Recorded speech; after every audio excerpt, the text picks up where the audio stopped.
Hearing in the appeal of Brea Environs protection against the Petroleum Company of Trinidad and Tobago. Ready, camera.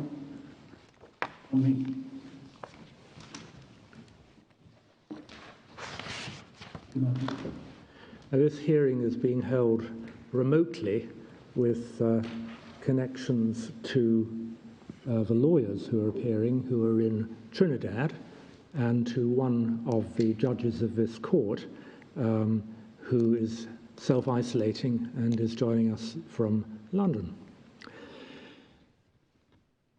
Mr. Prescott. If it pleases the court, for I, Hope Masai, I appear as junior counsel to Mr. Prescott. Yes. We are instructed by the firm of Hove and Associates. This is Farah Tull. Jennifer Farah Tull represents the firm, and Ms. Onika Banker Showers is the director of the Brea Environs Protectors. She is before the court. I turn the court over to Mr. Prescott. Hello, thank you very much.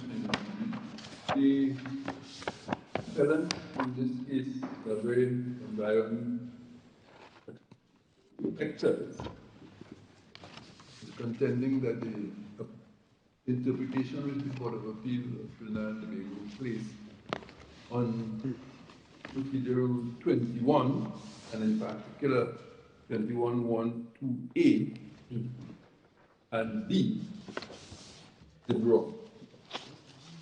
We are contending that a literal interpretation of the statement of the rule ought to have led the court to the view that, and may I refer to the sub-rules only, that sub-rule 2A and sub-rule 2B are referring to two different categories of persons who may have representative capacity. And so 21.12a speaks to one of the group of 5 persons mentioned in 21.1 sub-rule 1. Whereas 21.1 sub-rule 2b speaks of a different body, a body which has a sufficient interest in the proceeding. Group in A are persons who have the same or a similar interest. Person in group B is not limited by any means by those criteria, same or similar interest, that criterion. We think that the languaging of the rule ought to be seen by this committee as being a very clear endeavor to distinguish between persons who have the same or similar interest and a person whose interest is sufficient to enable him, to permit him to be a representative in the proceeding. We are contending that the court wrongly read 2A and 2B, and may I ask that this court allow me to say that sub-rule 2 could be read in this fashion for it to make much more sense. Maybe it's an unfortunate feeling of the drafter, but that is not our purpose. I'm contending that if we were to read 21.1 sub-rule 2 in the following way, it becomes clearer what is intended by the drafter. That is to say, if it should read, the court may appoint to represent all or some of the persons with the same or similar interest. The last 2 lines, A or B. The court may appoint to represent all or some of the persons, A, one or more of the persons mentioned in 1 to 5 persons, or B, a body having a sufficient interest in the proceedings. Regrettably, and that is one of the branches on which this appeal is founded, the Court of Appeal took the view that it must be read this way. The court may appoint A or B to represent, or B, a body having a sufficient interest in the proceedings to represent all or some of the persons. So that what appears in the last clause, beginning with the words to represent, governs only the body at B. we read the Court of Appeal as saying it is that body, if it establishes that it has a sufficient interest, must be an interest in the proceedings to represent all or some of the persons. And we think that that makes a nonsense of 21(2)(a), because then there's no governing activity. All it says is the court may appoint one or more those persons. The court also made the error, the Court of Appeal, this is, of concluding that insofar as B speaks to a body having a sufficient interest in the proceedings, that body must have the same or a similar interest as the persons mentioned in one, the group of five. And we are contending that is wholly outside of the reach of this provision in 21(1)(2). This committee would have had an opportunity to review the transcript of the proceedings before the Court of Appeal, which is to be found in the key documents bundle at tab, what number is it? Page 16, 59, and 2. What tab is it? I'm sorry, could you please give us that page again? 1659, Millard. It's tabbed, and the tab number is tab number 3.2 in the key documents bundle. Ah, yes. Is that which is guiding us? The number is 1659. Have we found it, Millard? Yes, thank you. Grateful. And Millard will see at various points in the exchanges at the hearing that the court took the view that what is required is proof that the body seeking to be the representative body must have a sufficient interest.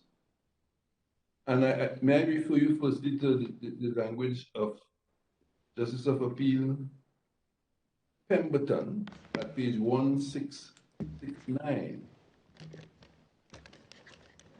And the language of Chief Justice Appellant himself.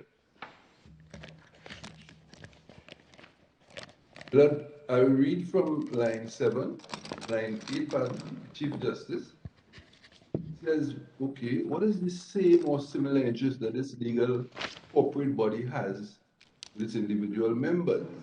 Impliedly suggesting that it was the view of Chief Justice that the body seeking to represent must have the same or similar interest as the five persons named in Subrule 1.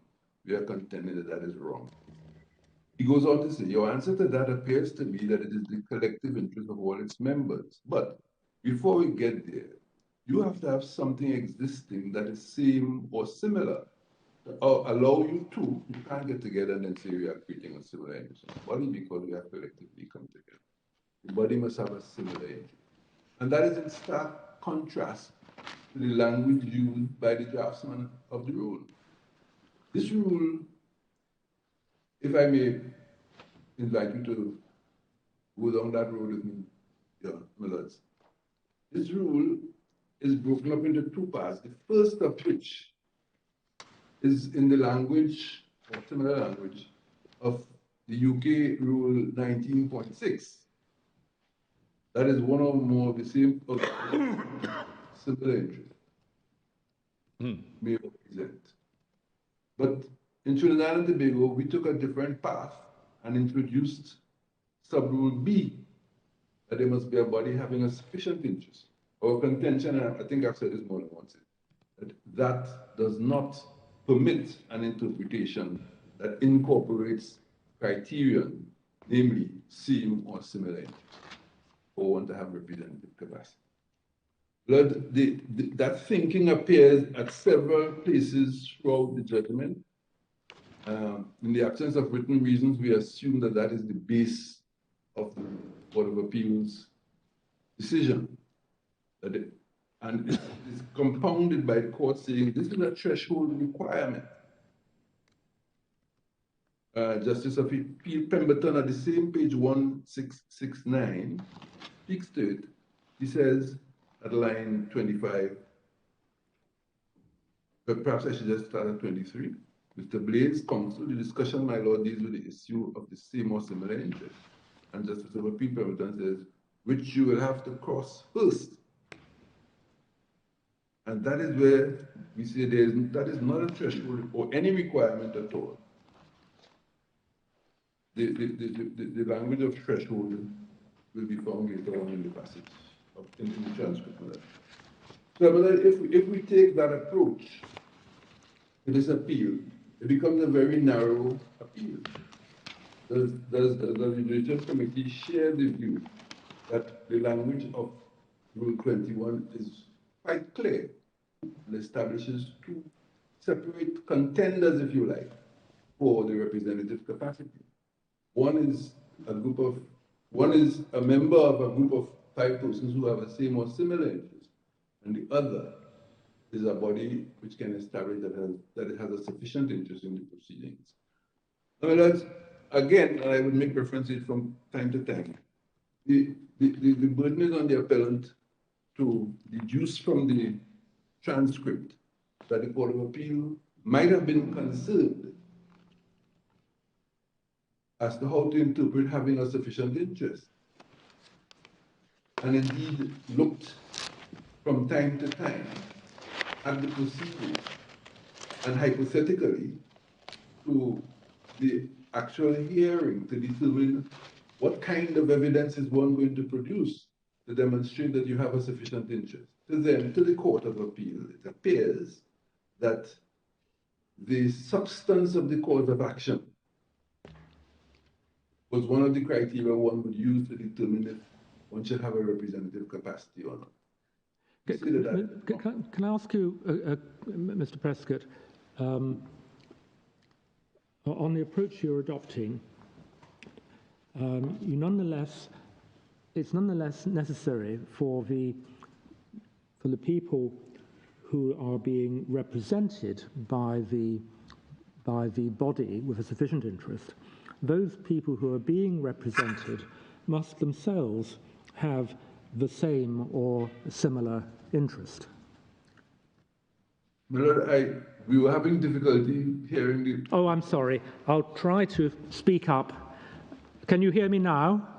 Oh, very much so. Thank you. Good.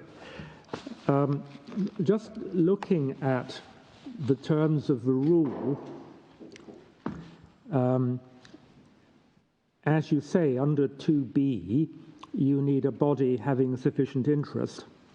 But if you read on, it's to represent all or some of the persons with the same or similar interest. And those are the people referred to in Rule 21.1, Sub-Rule 1, that Rule 21 applies to any proceedings where 5 or more persons have the same or a similar interest in the proceedings. Now, what I'm wondering is whether that requirement is met in a case where, as I understand it, you have a large number of people with individual claims for damages. It is. It is our view, Miller, that if the persons who come before the court in one action are relying on the same set of facts and circumstances and pleading the same cause, in this case negligence, then clearly they can, this is one of those cases where there can be representative status. Additionally, it would not matter if one or more of the claimants chose to rely on nuisance as opposed to negligence, providing that it is the same set of facts and circumstances that are guiding this action. But as I understand it, correct me if I'm wrong, Mr. Prescott, but my understanding is that the various people who were affected by the pollution suffered harm individually and harm which differed as between one person and another person. That is correct, Miller. And Miller, deducing from Miller's question that one should address it and say that there is no cause in such a case for a court to think that it debars a body which has a sufficient interest in the proceedings from being the representative. It is not the dissimilarities in the causes of action pleaded that should guide anyone. It is whether the proceedings, and this is where I'm saying as counsel, are these proceedings based on the same set of facts and circumstances? Can a court manage the various differences in the circumstances of each of those claimants? If the basic premise is that there was an action by the tortfeasor which impacted on them all. Have I answered the question thoroughly, Millard? Well, I wonder if you could help me a bit more. As I understand it, your submission is that provided the damage suffered by the different people is the consequence of the same incident, if you like, those people can bring a representative action even though their claims are different because they were harmed in different ways to different degrees. Indeed, my lord. Now, I'm wondering, is there authority that supports that approach to a representative claim for damages? Did you say, do the authorities support it, Millard?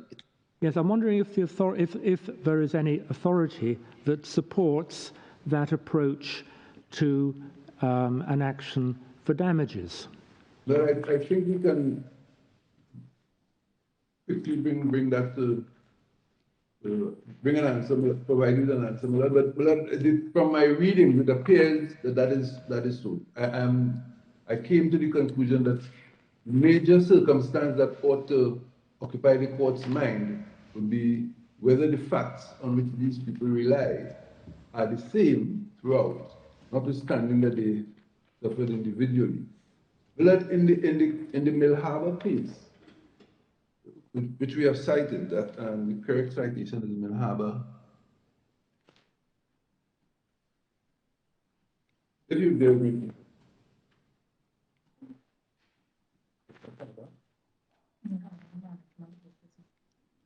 Mill Harbor Management in Western Home, 2011 Millard. It's cited at tab 24 in the consolidated list of authorities. There, the claimants were persons who were operating different vending establishments in the, not 24,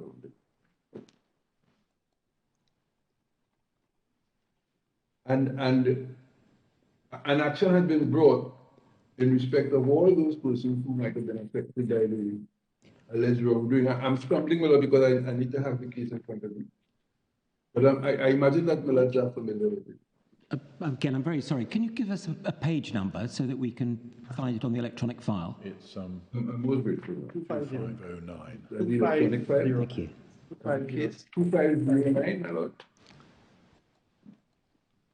In the consolidated list of authorities. Yes.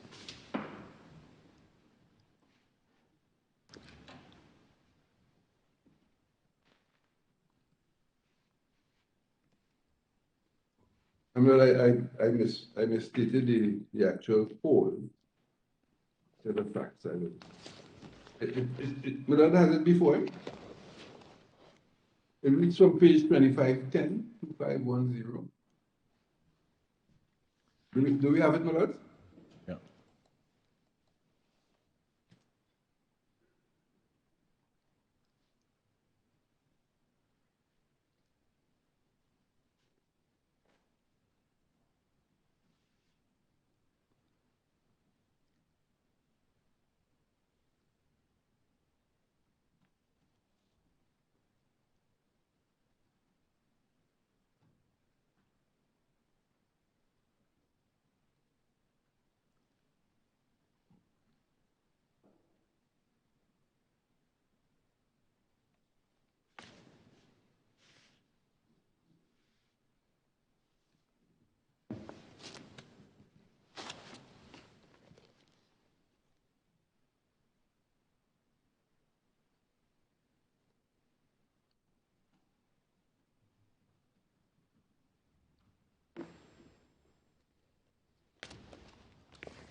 Should we continue?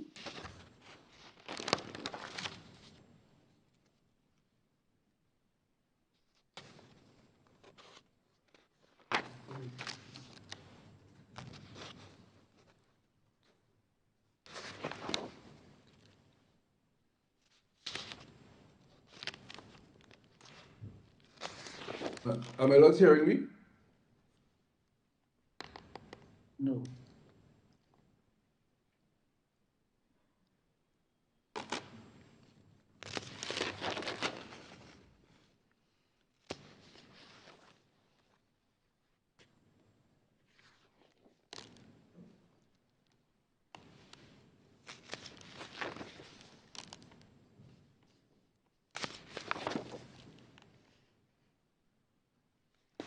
Can I continue, my lord? Yes, yes, we can hear you. Well, thank you. I hope I wasn't delaying you. My lord, the reference to Mill Harbor, which is to be found at page 2510. Yep. I wonder, Mr. Prescott, if I could take you to the very recent decision of the Supreme Court of the United Kingdom, which is in your authorities, case of Lloyd and Google, and it's in your bundle at, I think the relevant passage is on 2450, I think is the page number.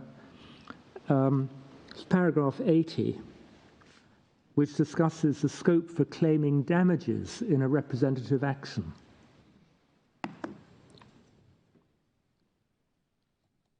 If I can be with you, my lord. Yeah, what page 2450, my lord? I think it is. I can't actually read the last digit on my screen, but I think it is 2450. Paragraph 80. I think I found it. Is it paragraph 80 under the caption? That's right. That's right. And you'll see the judgment was delivered by Lord Leggatt. It says, in the second sentence, the potential for claiming damages in a representative action is limited by the nature of a remedy of damages. What limits the scope for claiming damages in representative proceedings is the compensatory principle on which damages for a civil wrong are awarded.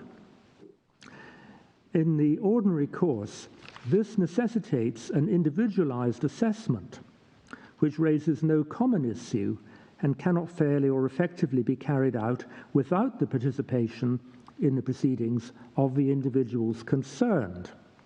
A representative action is therefore not a suitable vehicle for such an exercise.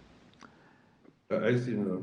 Now, that would seem to apply to the situation of the individuals who were affected by the pollution in the present case. So that, my lord, if I'm following you, it is open to a court before whom such an application is brought, and to use its case management powers to determine which matters should be dealt with separately from another. Would that not follow, my lord? Yes. Lord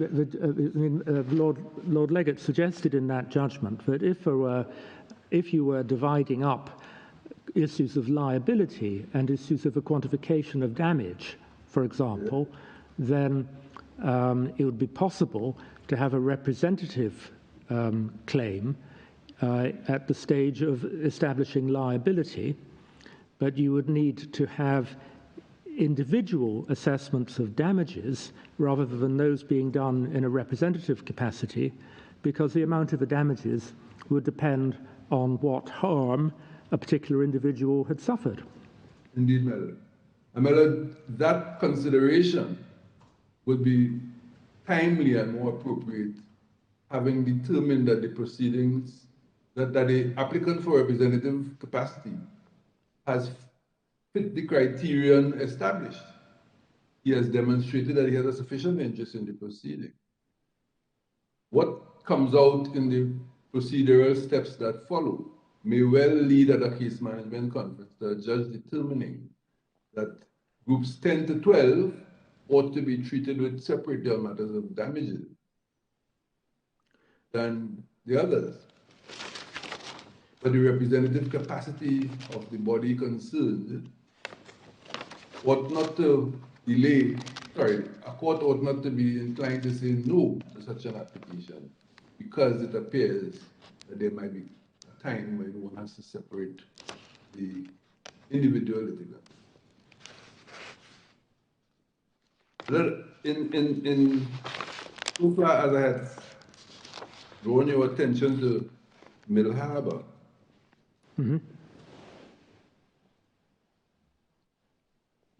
Milord would find that there are expressions from the court from time to time that suggest that the proceedings may go on in a representative fashion, notwithstanding that individual interests may differ. Now, in the course of the ruling, the court looked at the case of Duke of Bedford and Ellis in 1901, where there was a concern that there must be a common grievance, and apparently a common grievance throughout. We do not support the view that that is applicable to the Trinidad and Tobago situations.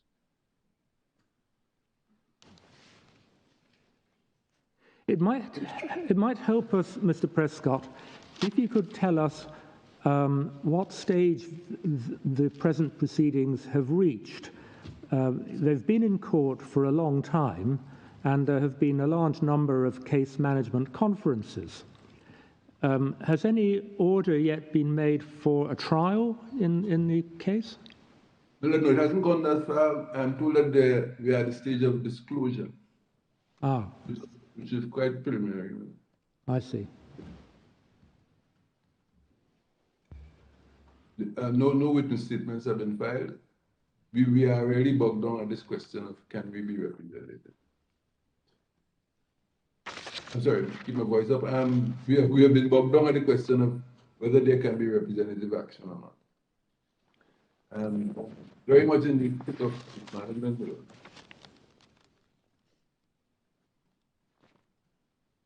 Similarly, I'm urging that the question whether individual claimants have different approaches to the relief that they seek should debar the court from appointing a representative. The answer is no, that ought not to be the issue. That can be resolved at as part of the case management of the case.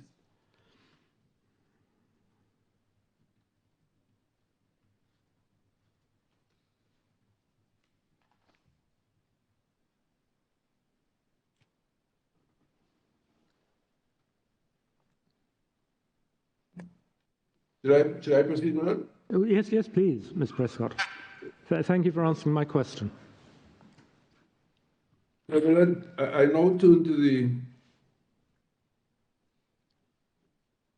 one of the issues on the agreed issues before your lordships is whether the Court of Appeal was correct to find that the appellant did not have a cause of action in nuisance and therefore could not represent its members. Is my lord familiar with that issue? That statement of the issue? Among the things that the Court of Appeal, in its exchanges with counsel before it, addressed was whether the claimant had established on whether that he was the victim of nuisance. And it has been our contention that those are matters that are best addressed when the pleadings have been resolved, closed, and the court is engaged in, for example, an application for summary judgment. There is no place at the stage where we are at now for a court to seek to determine issues of fact or the quality of the evidence before it. Our contention is that if a prima facie case is established on the pleading, is at that stage that the court intervenes and may use, it's limited, no, pardon me, it may use such case management powers that it has to facilitate the onward progression of the case. If therefore, as in our case, the appellant has said, I have been impacted by the activities and or the failings of the respondent, the first respondent in particular, and the second respondent additionally, then a court ought to permit the action to proceed to the next stage. And it is for counsel for the respondents to determine whether by way of pleadings or a side issue such as, and I better not call it a side issue, but an application for summary judgment, that we will determine on the quality of the evidence and of the pleadings, not at the stage where we were at. So where in the pleadings does it say the claimant is impacted by the activity? Well,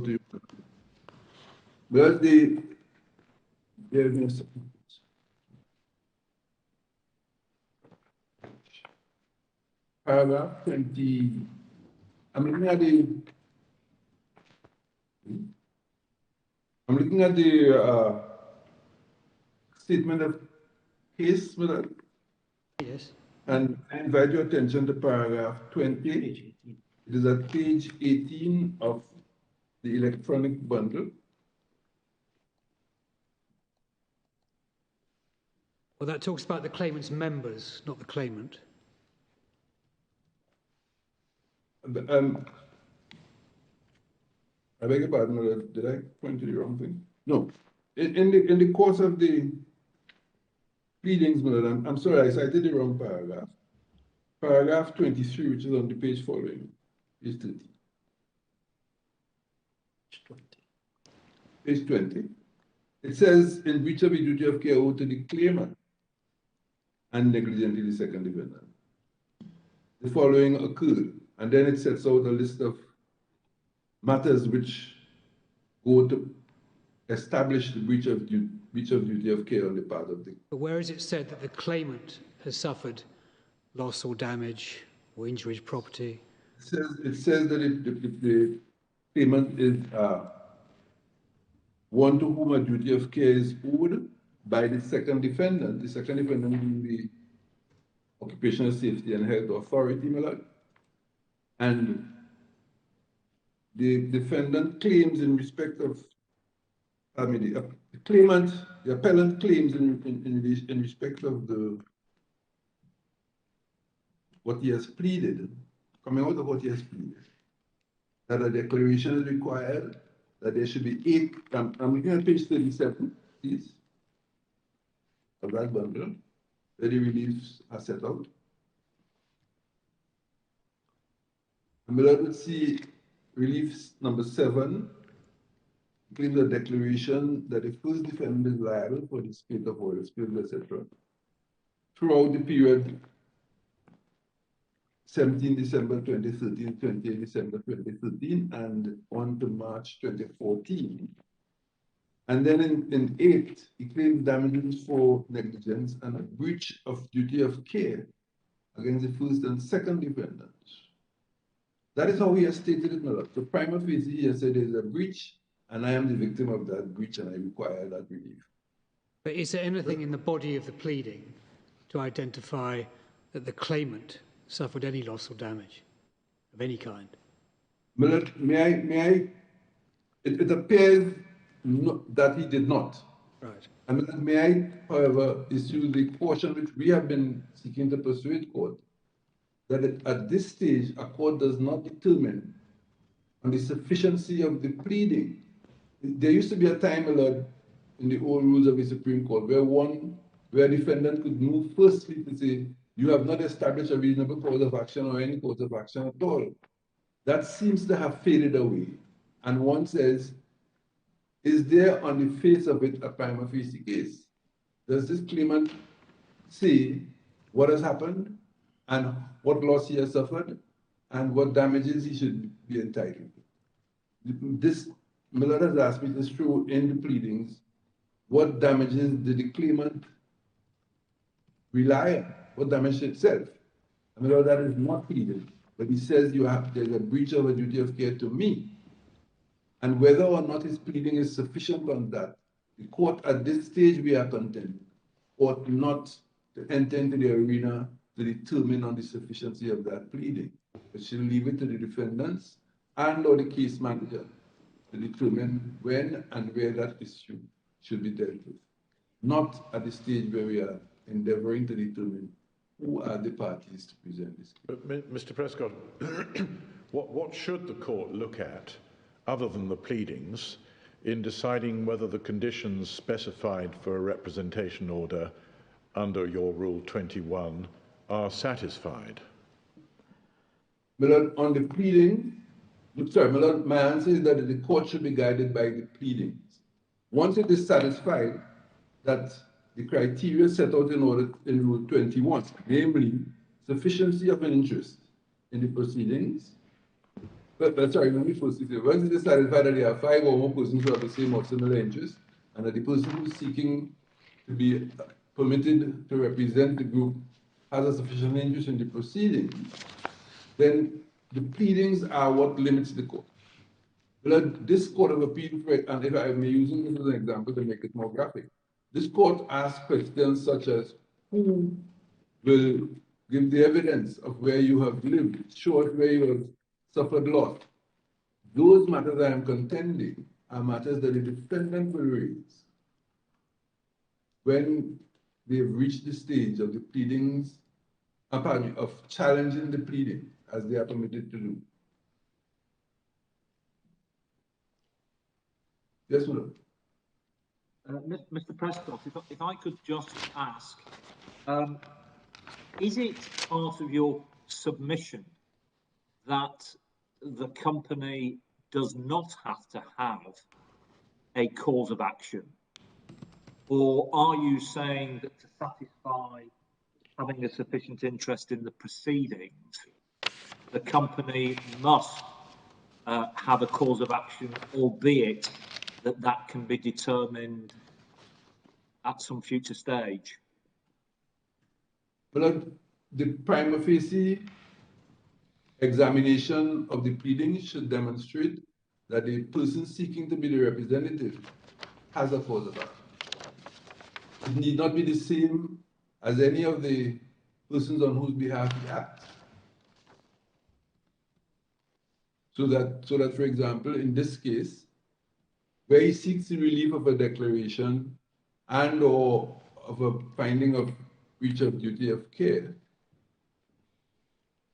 he may differ from other claimants, from the householders. But it will be satisfactory, it will be sufficient proof of it. It will be a proof of sufficient interest that he has taken the step of saying in his pleadings, there is a breach in relation to me, and I need relief. Whether the pleading is sufficient, which is a different exercise, does not at this stage, we say respectfully, occupy the mind of the court.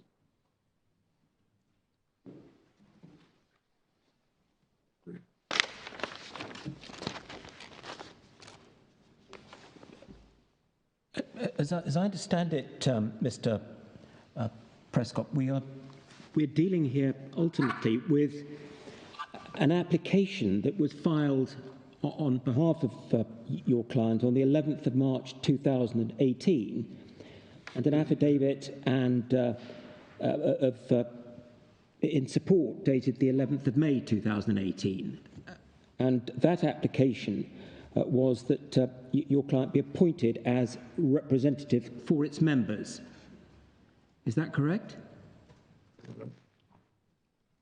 Yes, madam. And you were seeking the court's permission your client was seeking the court's permission to be appointed as a representative for your client's members. Yes, madam. And if you're seeking the court's permission to act in that capacity, what in your submission does the affidavit need to establish at this stage for that discretion to be exercised in your client's favour? Well, the opponent in support of the application should, in my opinion, focus on the relationship between the applicant and the individual claimants, individual victims, if you may like, of the tort. It must show that it has an interest in the proceedings by demonstrating that it claims a cause of action and has pleaded it. Beyond the prima facie pleading of it, my lord, the sufficiency of the pleading does not exercise the mind of the judge at any stage, at the stage where we are now. So there will be an opportunity for the pleaders to address it and appropriate steps taken, my lord.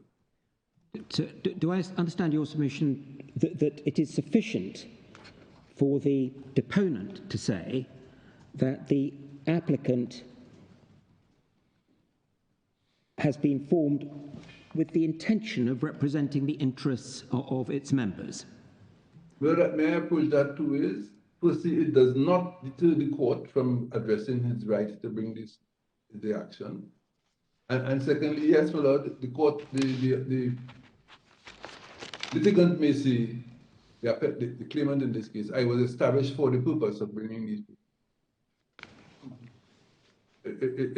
That is a common point between them.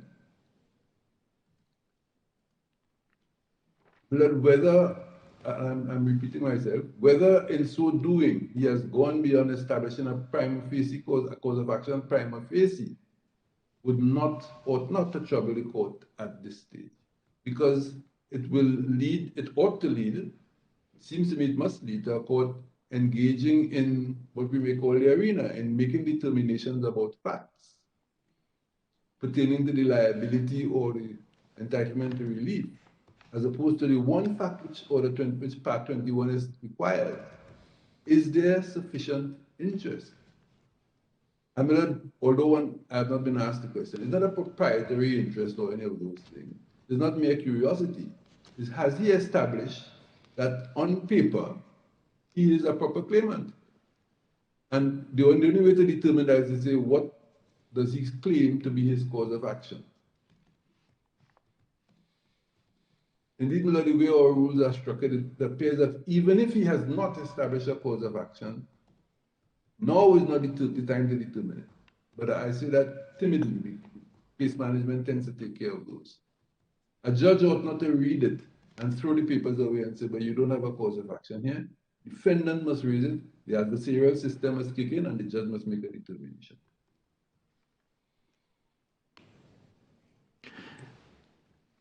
Thank you, Mr. Prescott.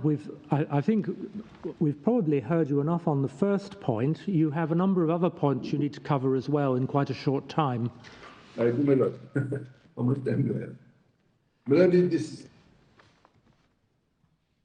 may I take the third first, which is that as an alternative to the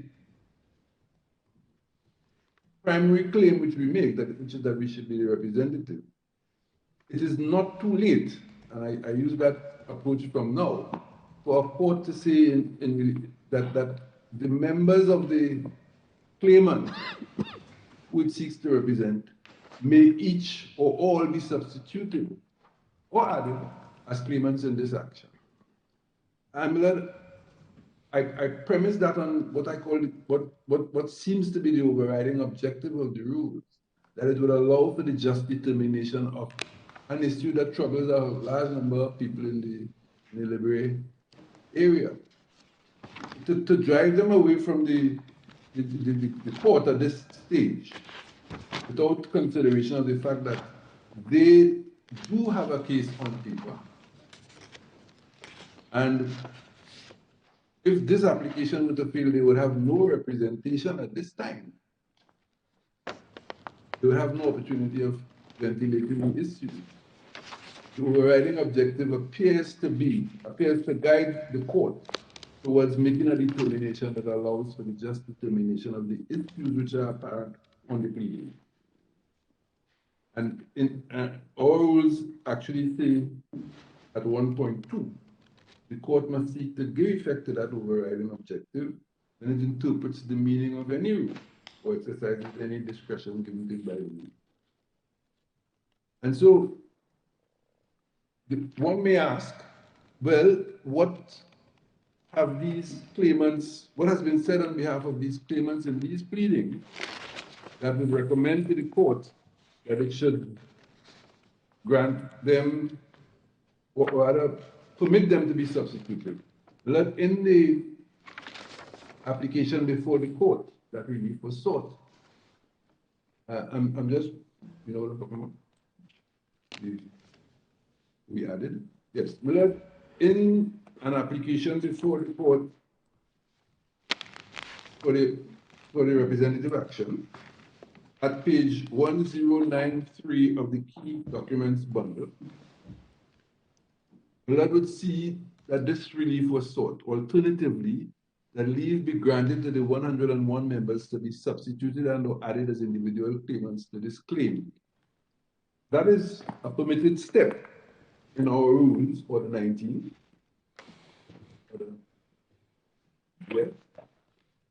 Or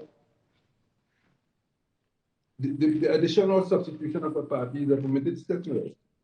Well, I imagine that Millers are familiar with Order 19, but I will read the part which I am urging should guide your determination on this. 19.2 says, a party may add a new party to proceedings without permission at any time before case management is conducted. 3, the court may add a new party to proceedings if it is desirable to add the new party so the court can resolve all the matters in dispute in the proceeding. Or there's an issue involving the new party which is connected to the matters in dispute in the proceeding, and it is desirable to add the new party so the court can resolve that issue.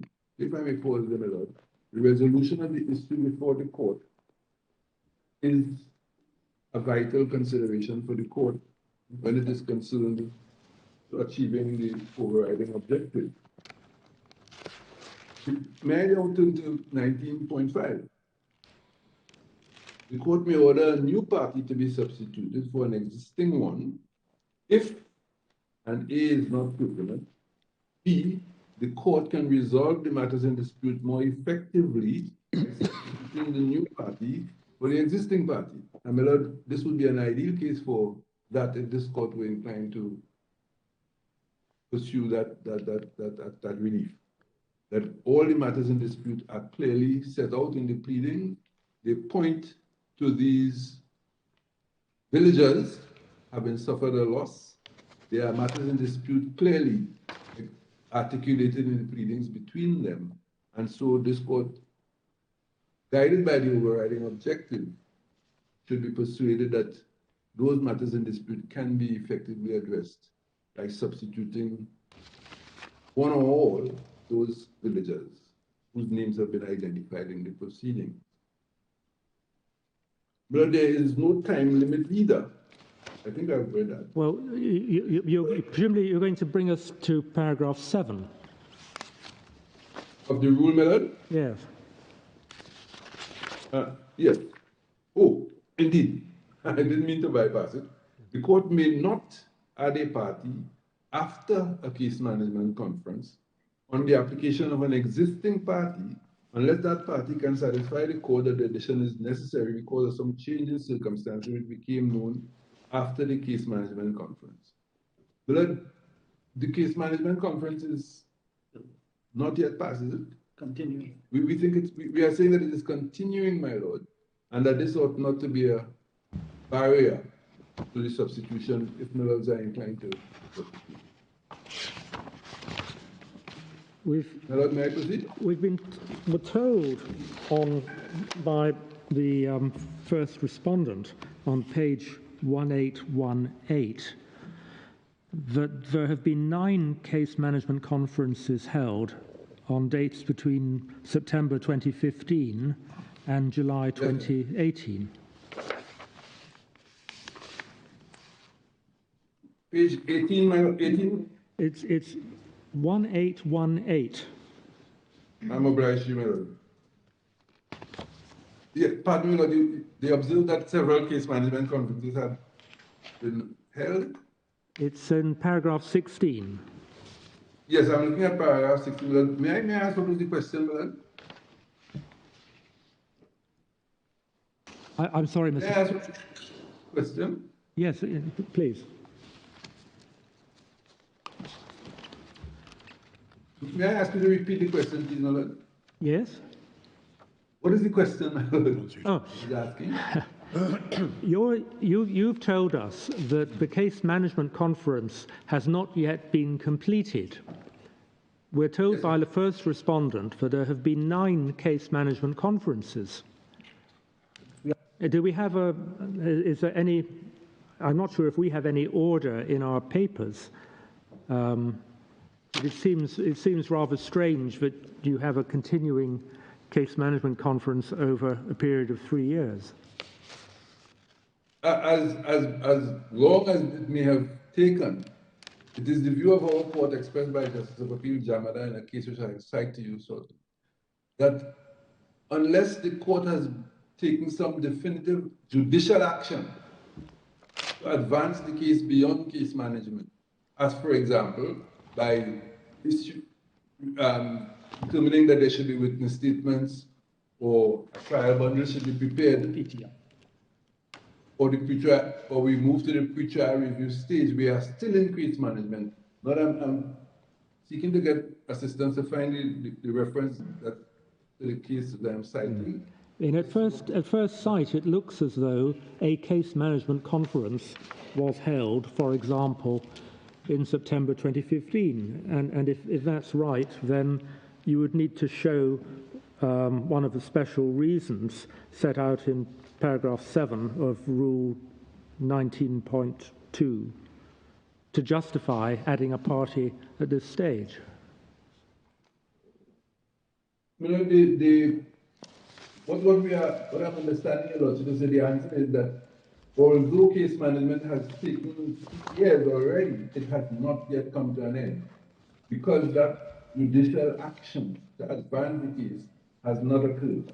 Well, if you would bear with me or permit me to come back to it, I would cite the determination of Justice Jamada, Justice of Appeal Jamada, in the matter which I can say. May I see the passage? Okay, paragraph 20. Very well. But the case to which I am referring is known as SAISCON, S-A-I-S-C-O-N. But Millard, while we get the reference, may I just read the passage, please? The Judge of Appeal said this. I have the citation? Yeah. Very well. The citation, Millard, is Civil Appeal number P104 of 2016. The parties are Estate Management and Business Development Company Limited and SAISCON, S-A-I-S-C-O-N Limited, the respondent. And my lord, that case was determined in 2017 before Justice Jamada as the president of the court on that day. And he took the time to say this word because this was the first statement on what really constitutes case management. He says at paragraph 19 onwards, in my opinion, active judicial case management occurs whenever a CPR judge deliberately exercises any of the above stated actions in purported management of proceedings properly before him or her, and in furtherance of the goal of a fair and just disposition of the matter.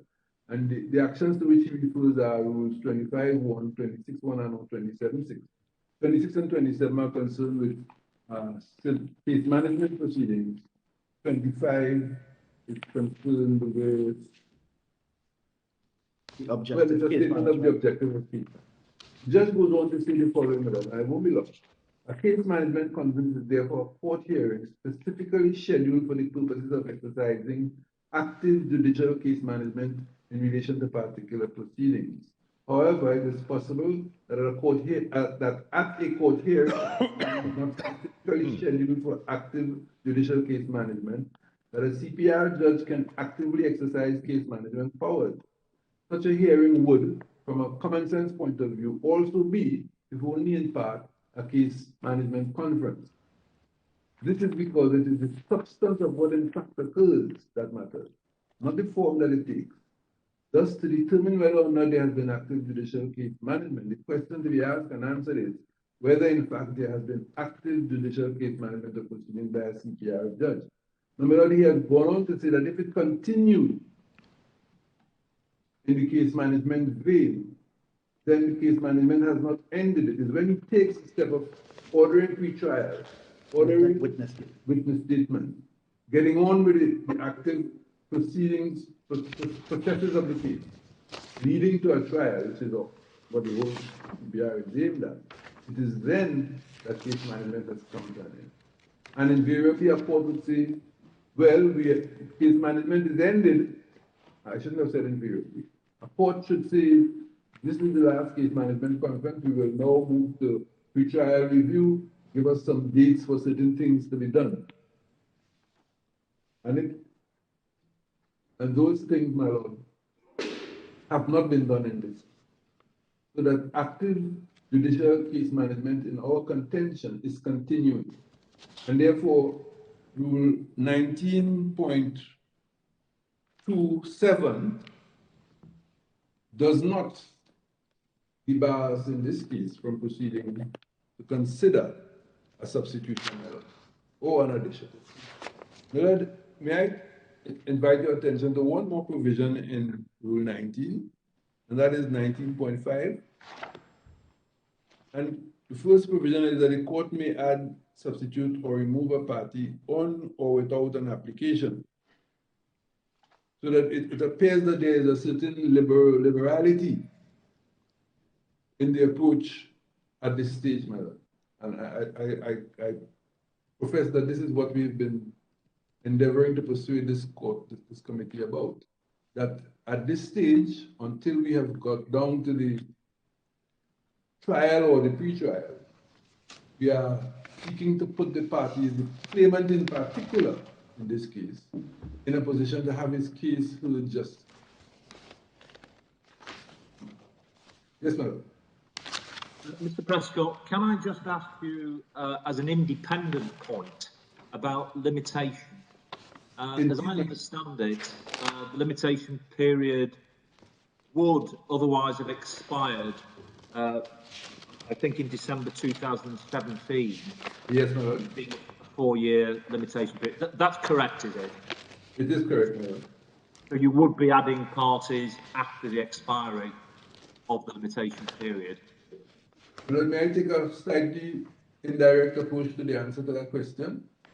I think justifiably, the limitation period is 4 years from the date of the incident in 2013, and therefore it will be open to a defendant to say to any claimant who takes the step, brings his action, institutes his action thereafter, that the statute of limitations, in our case, is called the Limitation of Certain Actions Act, debars you from proceeding. You cannot get relief because you are filed outside of the 4-year period. But the court has added, the Act has provided at Section 9 the following. And I don't know if Millers have the capacity to read the Act. It is Chapter 709, the Limitation of Certain Actions Act, but I will read Section 9 in the event that Millers do not have it. What it allows for, my lord, is a disapplying of the limitation period in certain circumstances, entirely within the court's hand.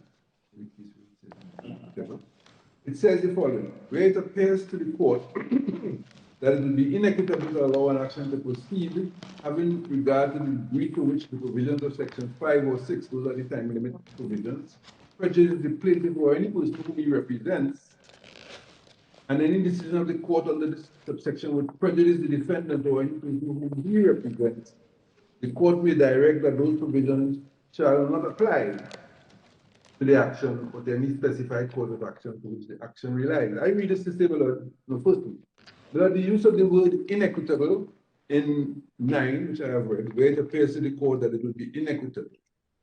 Our court has since concluded that that is an infelicitous use of the word should have been equitable. It would make sense to say where it appears to the court that it will be equitable to allow an action to proceed, certain things taken into account, allow it to proceed. Am I being followed, my lord? So that Section 9 of the Limitation of Certain Actions Act comes into play when a defendant has claimed that the claim is to be barred by time. It is outside of the period of limitation. The court may look at the circumstances and make a determination whether to disapply the limitation period or not. Section 9 goes on to say the court shall not give a direction under this section in which the provisions of Section 6 are not applied, except where the reason why the person injured, forgive me, I shouldn't read that because it has to do with personal injuries. But the circumstances which the court is required to take into account in determining if limitation period should be disapplied or not are to be found in subsection 3. And they are the length of and the reasons for the delay on the part of the plaintiff, the extent to which, having regarded the delay, the evidence adduced or likely to be adduced by the plaintiff or the defendant is or is likely to be less cogent than if the action had been brought within the time allowed. The conduct of the defendant after the cause of action arose, the duration of any disability of the plaintiff arising after the date of the accrual of the cause, the extent to which the plaintiff acted reasonably and promptly once he knew whether or not the defendant's act or omission to which the injury was attributable might be capable at the time of giving rise to an action for damages, the steps, if any, taken by the plaintiff to obtain medical, legal, or other expert advice, and the nature of any such advice. So, in other words, it appears that Section 9 intended to allow for a court to be guided once again by the overriding objective, and to say to itself, if this case is to be determined justly, having regard to the circumstances which have constrained the person seeking to be added or substituted, or the claimant, come before this court beyond the 4-year period, these circumstances may guide me to say, I will not apply the limitation. Lord, the decision of our courts was made in a case cited in this action, Civil Appeal number P364 of 2017. It is the case of Alana Marissa Mohan, M-O-H-A-N, and Prestige Holdings Limited and another. It is in Miller's Bundle and Consolidated List of Authorities at page 1862. There, the claimant had slipped and fallen outside of a popular establishment and suffered injury and brought action against who the claimant thought was the owner of the premises, the establishment in which it had gone for the transaction. And although there had been exchanges of correspondence between that proprietor and the claimant and the insurers for that proprietor, it had not been disclosed until 4 years had passed that the true owner of the property and of the place at which the incident occurred, the falling, was not in fact the owner of the establishment, but the owner of the land and building. In this case, Mr. Ishwa Siram, trading as Mini Shack Trading Company. And so, when that became known to the claimant sought to proceed against Ishwa Siram at that late stage. And our courts said, and I'm reading from page 54 of the judgment of Justice Mendonça, who was presiding at the time, paragraph 54, page 1882.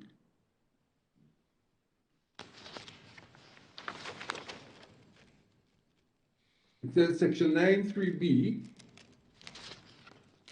refers to the extent which, having regard to the delay, the evidence adduced or is likely to be adduced is or is likely to be less cogent than if the action had been brought within the time allowed by section 8. The reference to sections 8 and 9 in section 9(3)(b) seems to be a drafting error. The court had already pointed out that there was a drafting error in relation to the word equitable. inequitably being used. The court found at the end of the day, having examined the case before it, along the lines suggested in section 938, considering all the circumstances of the case, that this was such a case that couldn't be permitted to continue and that the section should not apply. So the court ruled section 5.2a of the Limitation Act shall not apply to the claim by the appellant against the second defendant for damages for personal injury arising out of the negligence or breach of duty of the second defendant. So I say to come to an end on this particular point, it is for the defendant to say, if this court were inclined to substitute or add these claimants, these individual villagers as a party, no doubt the court will give consequential directions for amendments of both sets of pleadings accordingly, and it will be open to the defendants to say to as part of their case, that this cause of action is affected by the limitation of personal actions act. It is out of time. And the claimant would be expected to reply accordingly, if that is their wish, by pointing to section 9, of the Limitation of Certain Actions Act, and to seek to have the court disapply the limitation period. The circumstances which they would relate are the circumstances which are known to this court from the pleadings and from the submissions made before it. And it will be for that court to determine if those circumstances are sufficiently cogent to cause it to disapply the limitation period. So I trust I have answered your question. And much obliged to you. Lord, I had skipped past the nuisance question because I thought the substitution point was much more significant. The second issue, and the issue. Thank you so much. It reads, whether the Court of Appeal was correct to find that the appellant did not have a cause of action in nuisance and therefore could not represent its members. I think, Millard, that it is fair to say that we've talked about that throughout the course of my submission so far, that a determination whether a cause of action has been made out on the pleading does not appear to be open to a judge acting on its own volition. Some party to this action ought to take a step to bring to the court's attention that there is no cause of action. And then there will be a hearing on that issue on the basis of the limited statements made in the pleading and a determination whether there is a cause of action in nuisance or not. Insofar, therefore, as the Court of Appeal appears to have been pointing in that direction of saying, well, you don't seem to be the victim of a nuisance because you were not present or because you were incorporated late or any of those things, it is premature in our submission. It was a premature exercise. The case management powers set out in Rule 26 do not allow the court to say, I have read these pleadings and I do not think that you have a cause of action. It is not permitted by our rules. Indeed, I would doubt that any court should take it upon itself to simply say, I am not going to permit you to proceed. The overriding objective appears to be, let the case proceed justly, hear both sides. And a defendant who is worth his salt.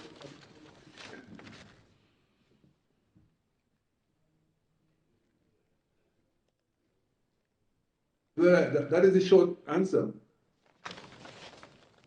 on that issue.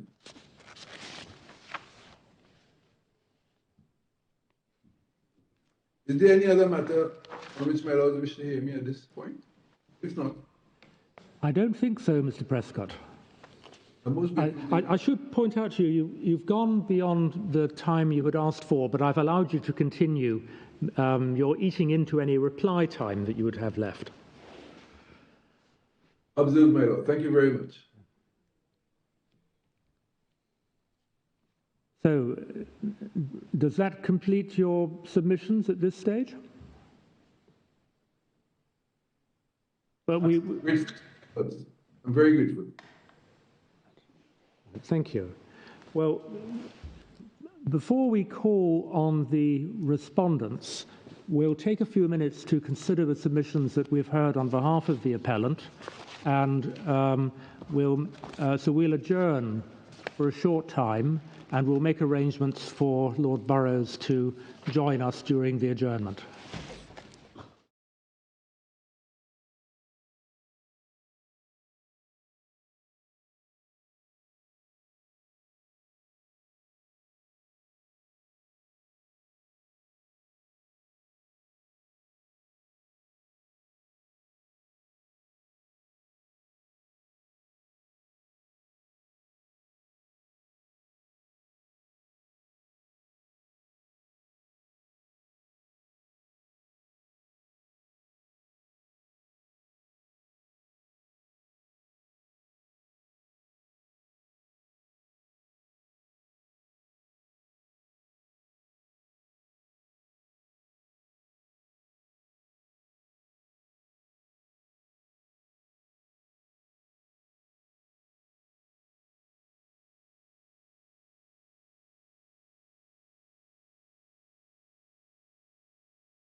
Matter. Are you able to hear us all right? Yes, fine. Having discussed the matter, we don't need to hear the respondents on the question of representation, but we would like to hear you on the question of adding additional parties, and it might be helpful if I were to indicate the particular points on which we would welcome your assistance. Mr. Prescott has relied on Rule 19.23a, which says that the court may add a new party to proceedings if it's desirable to add the new party so that the court can resolve all the matters in dispute in the proceedings. And we're wondering whether that provision can apply if the situation is one in which there are no valid proceedings before the court. In other words, if there's nobody with a cause of action, there's no valid cause of action actually before the court prior to the addition of the new party. Mr. Prescott also relies on 19.25a,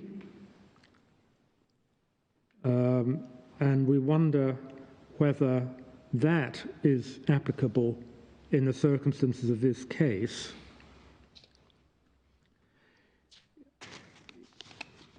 You may also want to say something about the question whether we are currently in the course of a case management conference, or whether there has been a case management conference. And finally, you might like to say something about the reliance being placed on Section 9 of the Limitation Act. Thank you, Madam. I hope that's helpful. Yes, Mr. Prescott, you have your hand up. I had sought to present before your lordships an alternative position, that is to say that there can be a substitution as opposed to an... Yes, I understand that. And my lord, insofar as my lord appears to have said that I referred to 19.25a. Yes. Well, A and B go together. My reliance was placed on B, yes. Well, you have to get both. You have to satisfy both condition A, if you look at the end of it, and condition B. Thank you very much, my lord. So, I think we're due to hear next from Mr. Peterson. Yes, please, my lord. My lord, with respect to part 19.2.3a. My lord, first I wish to advance that my learned friend for the appellant never... Mr. Peterson, you're rather faint. Could you try possibly to have the microphone nearer to you and to keep your voice up?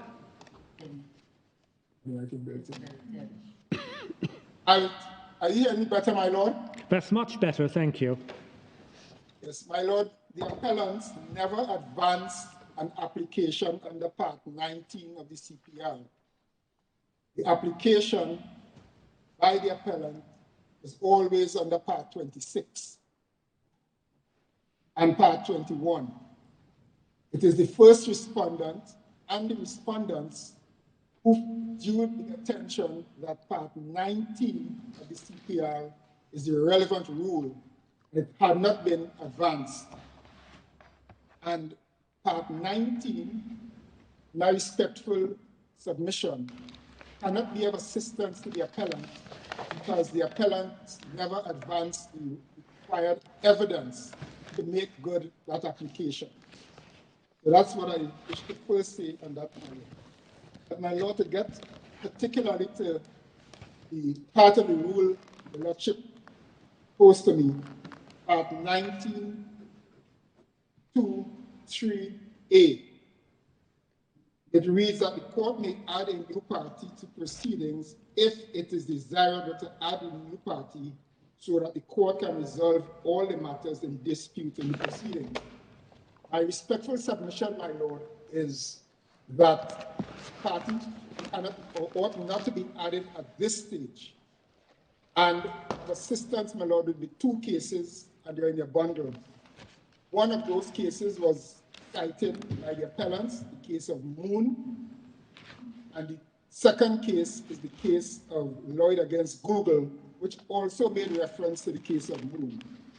And my lord, the short point is, and the principle is, that when you are adding a party in a case like this, you can add a party if there was already a representative action and you're adding a party who may have been not a named party.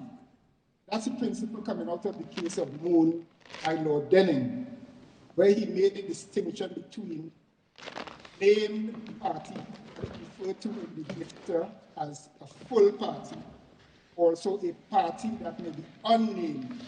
But the principle is that the person is a party but not named. So in the Moon case, the court had no difficulty in substituting or adding a party at that stage because it was just a matter of bringing to the fore a unnamed party, but a person who was already a party from the inception of the matter, from the filing of the case. It was already a representative case, so the limitation period was not in jeopardy or at risk of being offended. So with respect to the instant case before your lordship, the appellant has that difficulty because of the statute of limitation or the limitation period, and there being no representative action at this stage. They are now seeking to convert these proceedings to representative proceedings. So to add a party at this stage, my lord, will be to the prejudice of the respondent, and the party, to answer your lordship squarely, ought not to be added at this stage because it will not be desirable to add a new party for the court to resolve the matters that are in dispute in the proceedings. My lord, if I could then move to 19(2)(5)(a) and B. I respectfully submit, as your lordship did indicate to Mr. Prescott, A and B are conjunctive. It's both subsections. And it reads, my lord, with your leave, the court may order a new party to be substituted for an existing one if the existing party's interest or liability has passed to the new party. My lord, on the evidence before you, there's no interest to be passed. There's no interest from the appellant to be passed to the parties to be added, either the 37, the 69, or the 101 members. There's no such interest existing in the appellant to be passed under A. And conjunctively, the court can resolve the matters in dispute more effectively by substituting the new party for the existing party. The Lord, again, based on the evidence before your lordship, and taking into account the conjoint effect of A and B, my respectful submission is that the appellant ought not to succeed under this limb either, to have the 101 members added. Can I ask you, Mr. Peterson, you say that the application, which is in our electronic bundle at page 1093, was not made under Part 19 of the rules, and Oh, my Lord. and certainly in the third line of the application, we're told that it was made pursuant to Part 26.8, Part 21.1, and Part 21.2.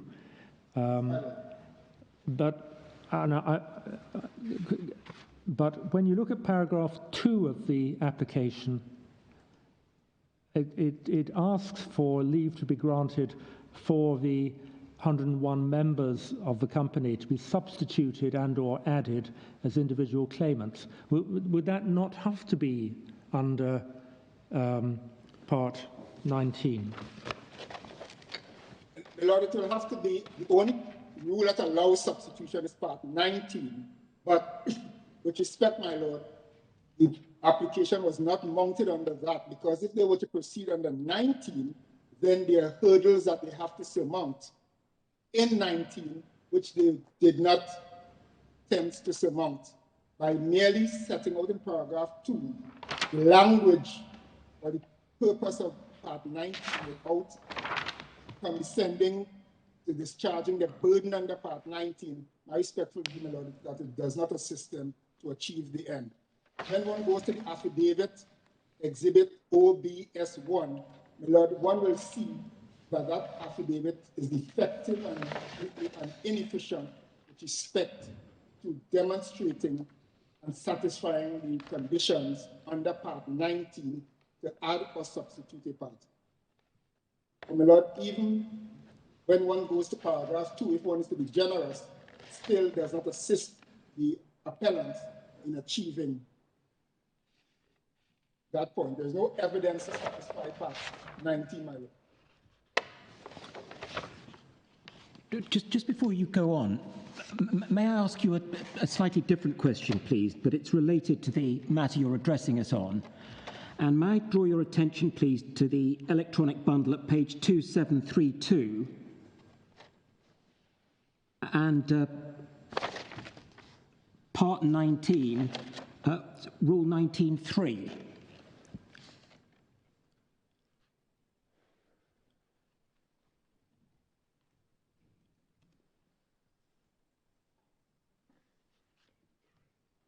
Do you have that? It's the electronic page 2732, and it's this particular rule is headed "Claim not to fail by adding or failing to add parties." Then 1 minute, please.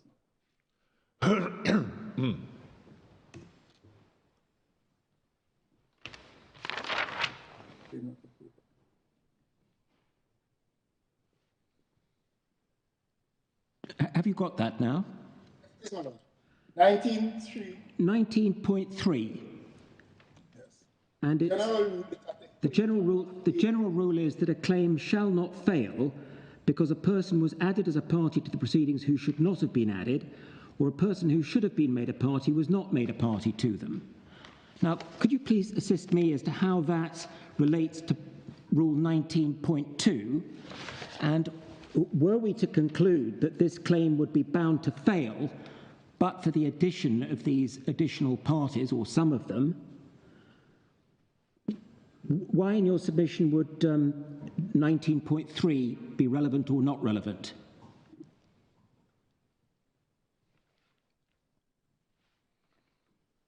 Lord, my respectful view is that it only gets to 19.3 if you satisfy the earlier provisions of Part 19. Further, my Lord, the limitation period, if even your Lordship is not with me on that, and your Lordship is inclined to apply 19.3 to substitute, the limitation period, in my respectful view, would bar the exercise of that order. And also, one has to take into account 1927, which is just before 1903, because 1927, and that's why I respectfully submit, my lord, that the provisions above 1903 have to be satisfied, because before one can exercise the discretion under 1903, the appellant will have to demonstrate that there has been a change in circumstances which became known to them after the close of the case, after the case management conference. And that is why 19.27 is important, because the case management conference had already gone. So when one gets to 19.3, one would expect that after the appellants have discharged the responsibility under the rule of demonstrating to the court that there had been a change in circumstances which became known to them, then the court could consider exercising its discretion after finding that the appellant had satisfied their condition of changed circumstances. My lord, that is not the case that is before us. And as your lordship had pointed out to Mr. Prescott, I had miscounted, I thought it was 7 case management conferences, but there were 9. And in fact, my lord, I don't think Mr. Prescott was correct when he said as to the status of the proceedings. Pleadings in this matter have been closed. There have been 9 case management conferences. The pleadings have been closed. There have been applications that have been dealt with for expert evidence and all of those preliminary points, my lord. So the case is well advanced. And to add parties at this stage, my lord, is going to put this case back almost at the stage of filing. So, basically, the I beg your pardon. As the entire case. Does it come back to beg your pardon? Does it come back to those 2 points then, which is limitation and that too much time has gone by? Yes, please, madam. Comes back to that.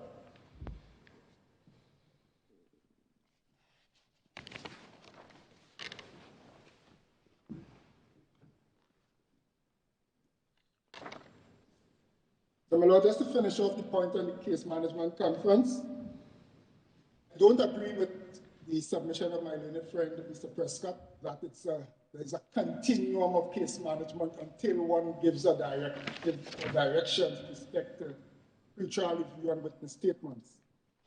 The rules are clear. There are case management conferences.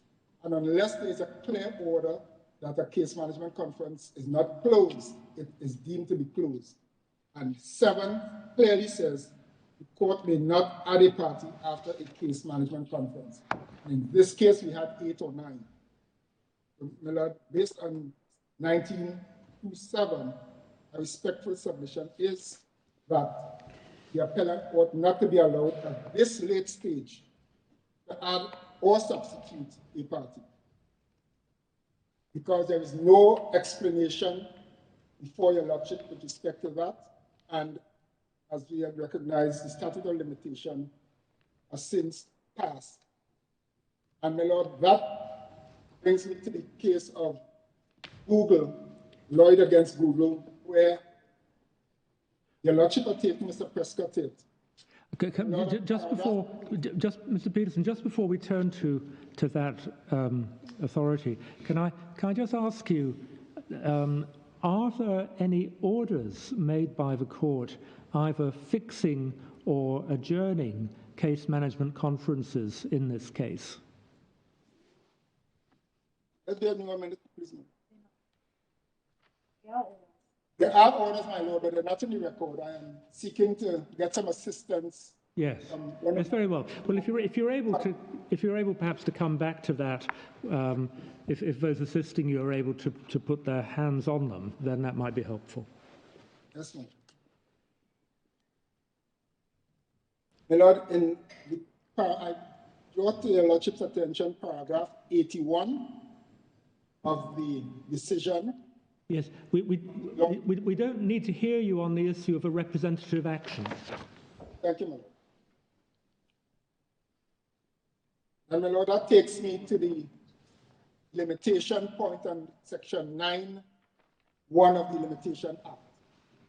Limitation of Certain Actions Act, Chapter 709 of the Laws of Trinidad and Tobago. There has been no application, my Lord, under Section 9(1) seeking to have the court waive or dispense with the limitation period. I respectfully disagree with the submission of my learned friend, Mr. Prescott, when he said that your Lordship could exercise your discretion to grant joinder of the parties, and it's for the respondent to then seek to answer that, taking into account Section 9. My respectful submission is, my Lord, that is not correct. Section 9 requires that the party seeking to dispense with the limitation period is to make an application and advance to the court the factors to justify why the court should find that Section 9(3), the conditions in Section 9(3) have been satisfied.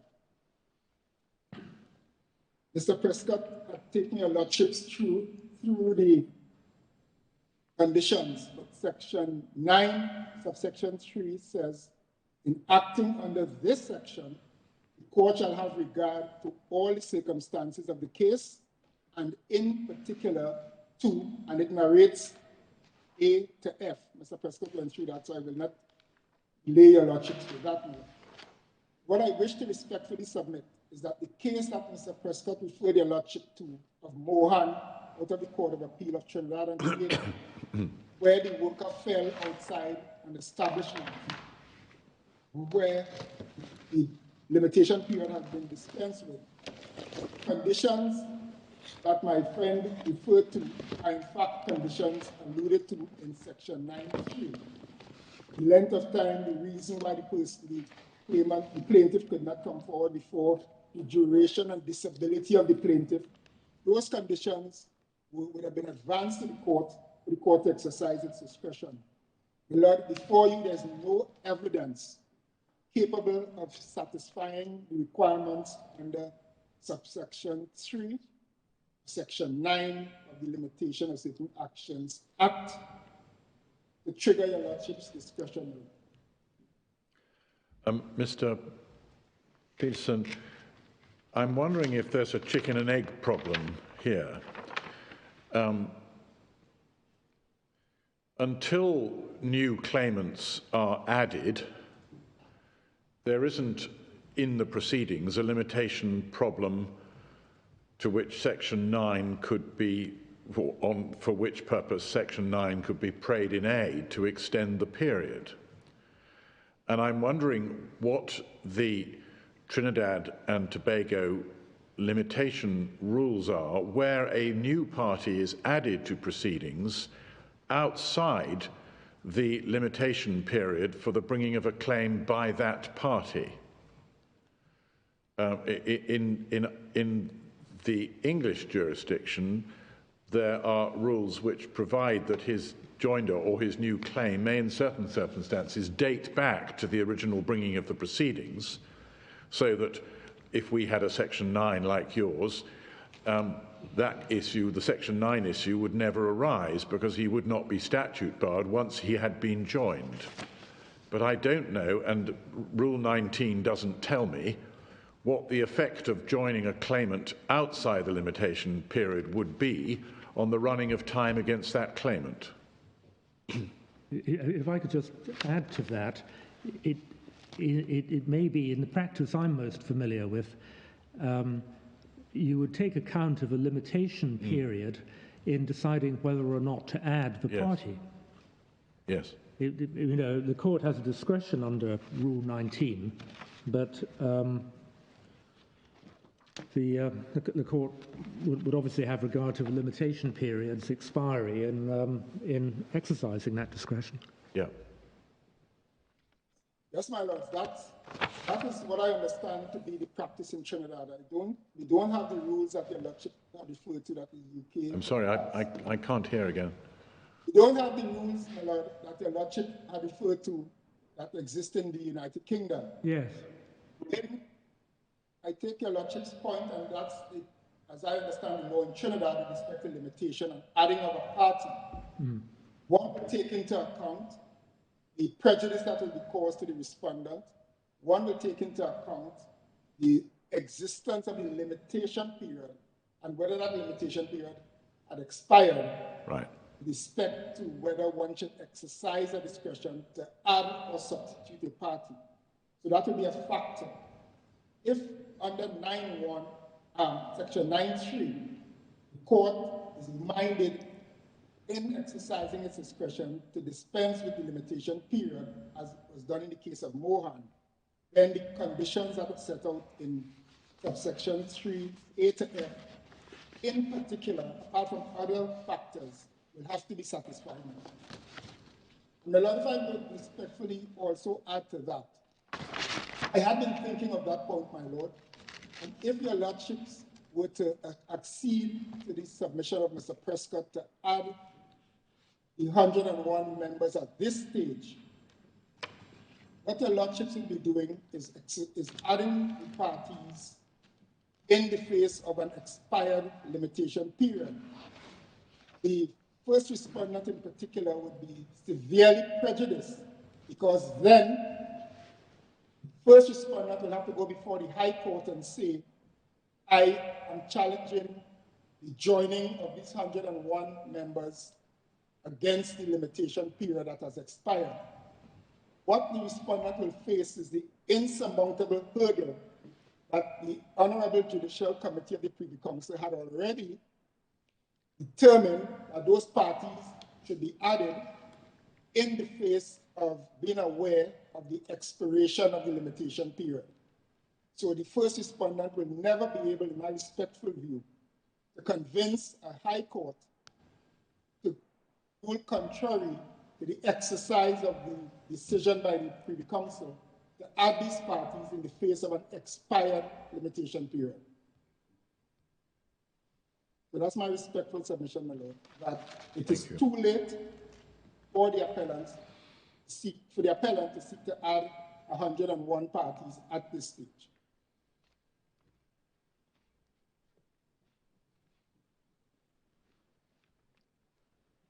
Lord, and just to borrow some language from the Court of Appeal, this practice is rule-bound, and the rules are clear in my respectful view, and I ask your Lordship not to add any of those parties at this stage. Unless I could be of further assistance to your Lordship. I think not. That's been very helpful. Thank you very much, Mr. Peterson. Thank you very much, my lords. So we'll turn next to Mr. McNamara. Sorry, my lords, it's Mr. Nanga. On behalf of the second respondent, good afternoon.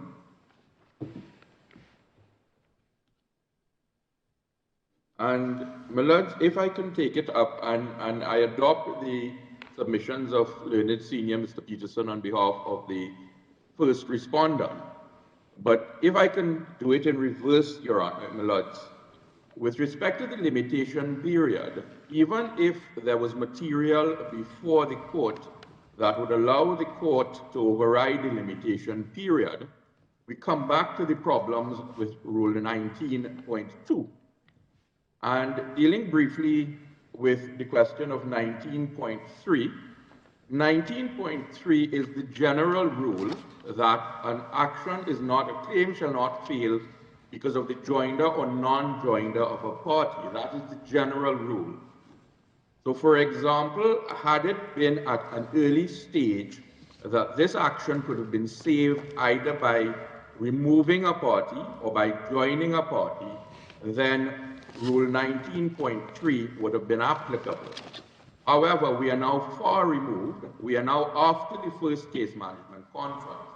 And dealing briefly with that before I proceed with 19.2, my lords, the very case that learned senior for the appellants referred the court to, the SASCON decision, at paragraphs 39 and 40 of that judgment, when dealing with the issue of whether the first case management conference, and when we go back to 19.27, when the rule speaks about after a case management conference, that means after the first case management conference.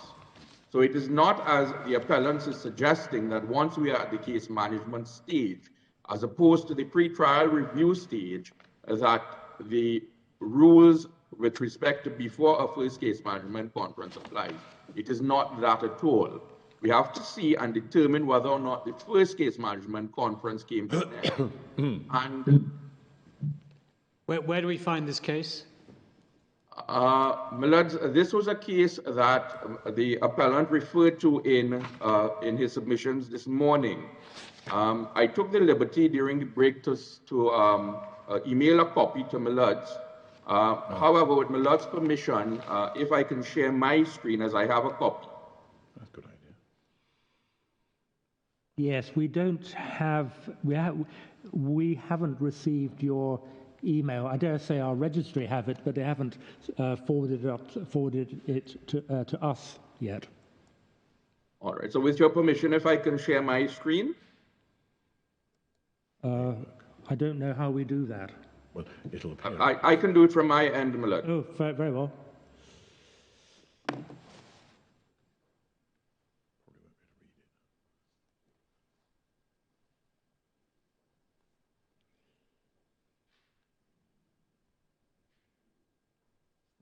Oh. Brilliant. Am I not seeing my screen now? Yes, we are. Thank you. All right. So this is the SASCON decision, and at paragraphs 39 and 40, in accordance with Rule 27.3, etc., I will not trouble the court with that. But at paragraph 40, importantly, had the first case management conference ended on the 26th of July 2012. What is the significance of the 26th of July 2012?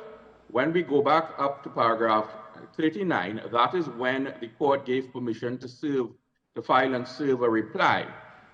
And going back down to paragraph 40, had the first case management conference ended on the 26th of July 2012?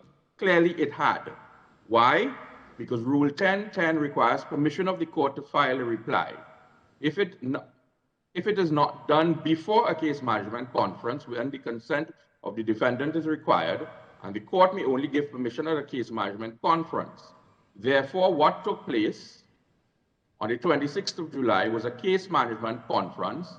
In fact, the first scheduled specifically for that purpose, and at that case management conference, the CPR judge actively managed the case by granting permission in the exercise of his judicial discretion to the respondent to file a reply. That is to say, the judge completed a single act of active judicial case management. No doubt this was done in furtherance of the overriding objective to deal with the case justly. So that, my lords, this should put to rest the position that the first case management conference had come to an end because the appellant got permission and did in fact file a reply.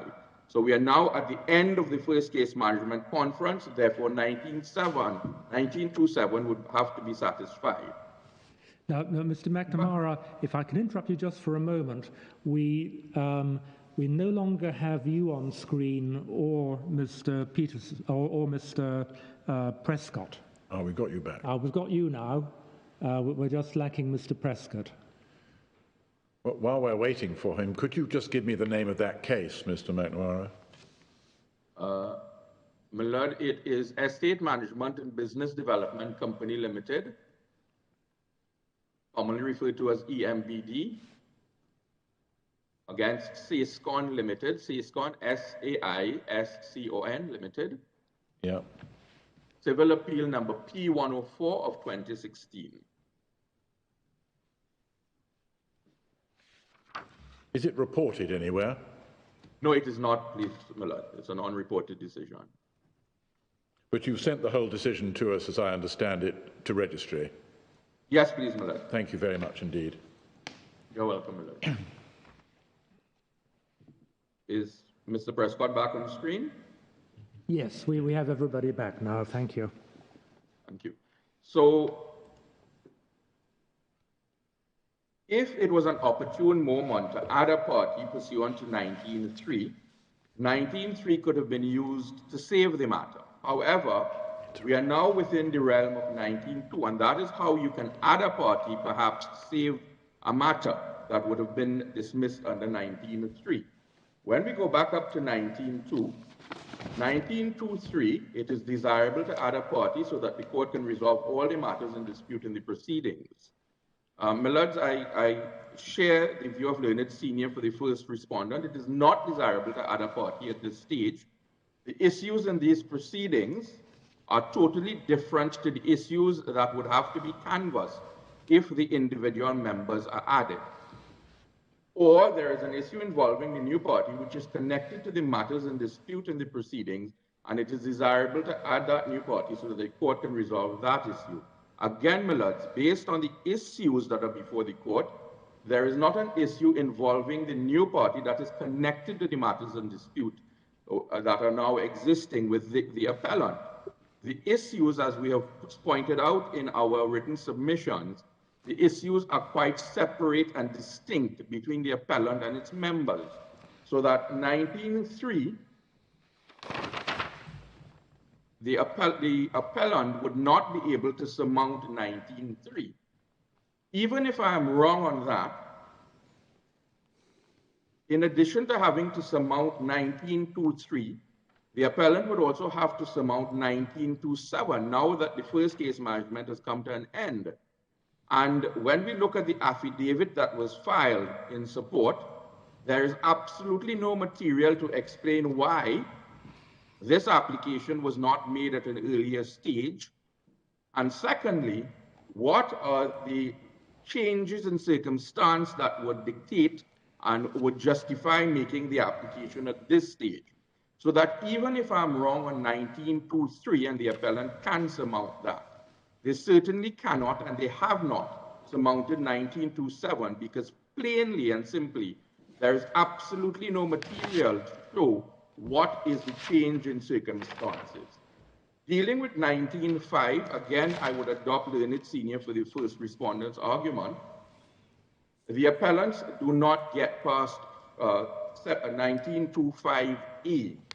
The existing party's interest or liability, well, interest in this case has not passed to the new party, so that they do not get past the first limb of 19.2.5.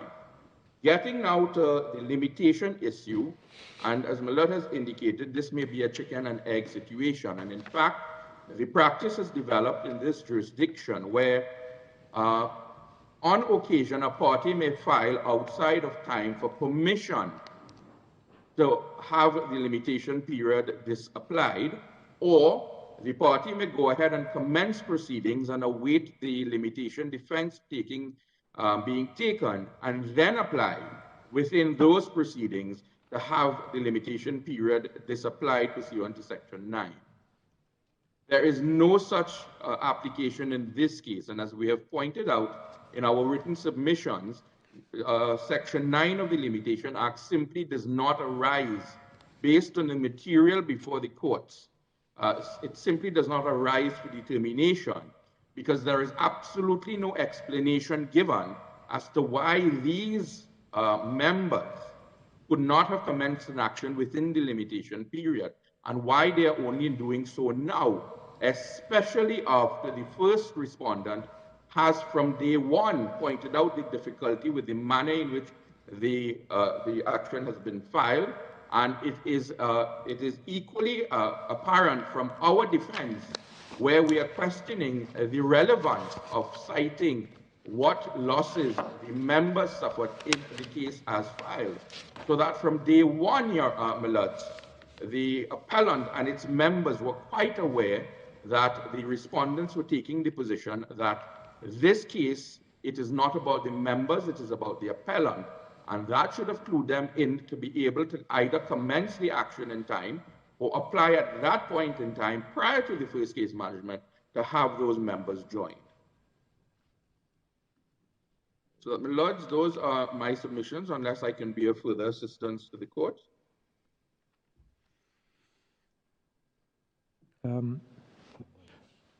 Yes. While you've been addressing us, Mr. McNamara, I've brought up the civil procedure rules on my screen, and I see under Part 27 there is provision for the adjournment of a case management conference. There doesn't seem to be any provision for having successive case management conferences. So I'm wondering if the correct view may be that there is a case management conference which may be adjourned from time to time. So that you might, for example, order disclosure at one case management conference and then at a later stage, at an adjourned CMC, order a trial, for example. Milord, the way that rule has been interpreted is that, so for example, in Rule 19.2.7, when reference there is made to a case management conference, similarly in Part 20, when reference is made to a case management conference, it necessarily refers to the first case management conference. And that was explored in the EMPD and CSCON matter. Yes. So that while there are no express provisions for multiple case management conferences specified in the rules, that certainly is how the rules have been interpreted. So that once the case management conference is completed, you then move to a second, a third, and subsequent case management conferences.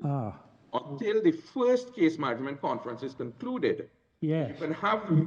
you can have the first case management conference continuing for a number of case management conferences. But that is the point that CSCON was making, that once the court takes that active step in taking an act to manage the case moving forward, that positive step in managing the case will bring the first case management to an end. And when you adjourn the first case management, it goes to a second case management. So that when the rules refer to a case management, the first case management can continue for a number of hearings, but there would be a point in time when an act is taken by the trial judge towards managing the case to trial. When that occurs, the first case management comes to an end, and then the first case management conference is adjourned to a second case management conference. Yes. Prior to this occurring, when the first case management is adjourned, it can be adjourned as the first case management conference. I see that the annotation to the rule in the online version I'm looking at refers to a decision of the Court of Appeal called Helix Energy, and the rubric is Rule 19.23 and 19.27, joinder, limitation of action, first CMC. It sounds as if that might be a relevant authority for us to look at. Does that ring a bell with you?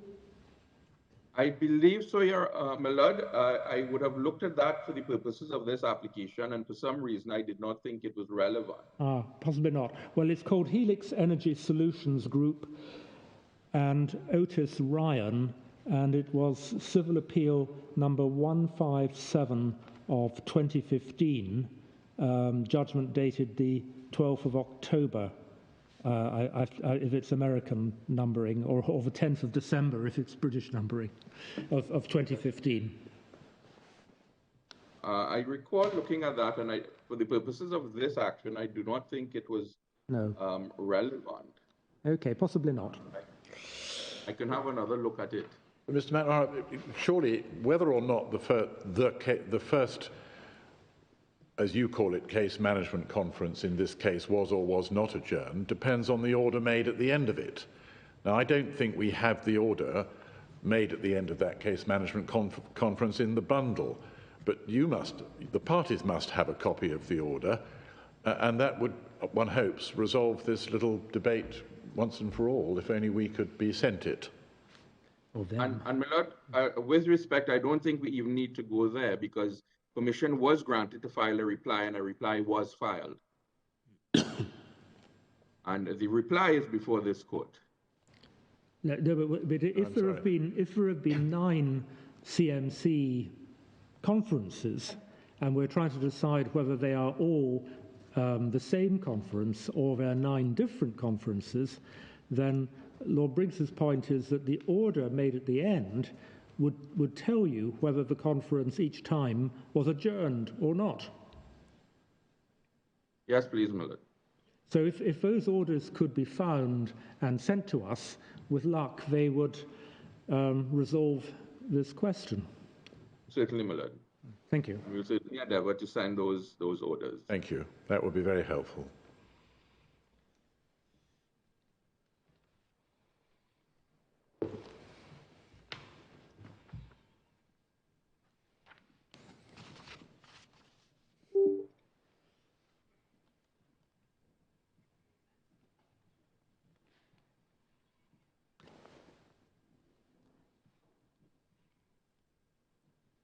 We seem to be missing Mr. Prescott. His junior, Mr. Masaisa, is on screen, my lord.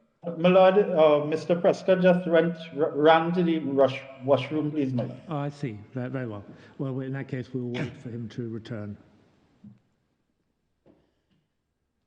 Thank you, my lord.